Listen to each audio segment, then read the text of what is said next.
আবার এই দিক থেকে বারবার ডিস্টার্ব হচ্ছে। সম্মানিত হাজরিন, তো বন্ধুগণ, আমাদের দমকলের বর্তমান রত্ন গৌরব, আমার এলাকার গৌরব,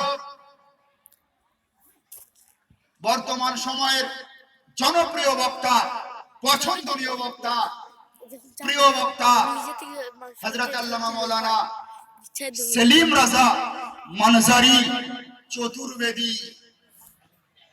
আমার মুখ থেকে শুধু কোরআন ও হাদিস ফিকহ শাস্ত্রের কথা শুনবেন, কোরআনের কথা শুনবেন, হাদিসের কথা শুনবেন, ফিকহের কথা শুনবেন, তারপরে মায়ের দুধ বিক্রি করে তাদের কথা শুনবেন।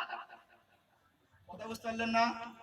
আমরা আমাদের মায়ের পায়ের তলে জান্নাত নবী বলেছেন বিশ্বাস করি, আমরা আমার মায়ের দুধ বিক্রি করি না।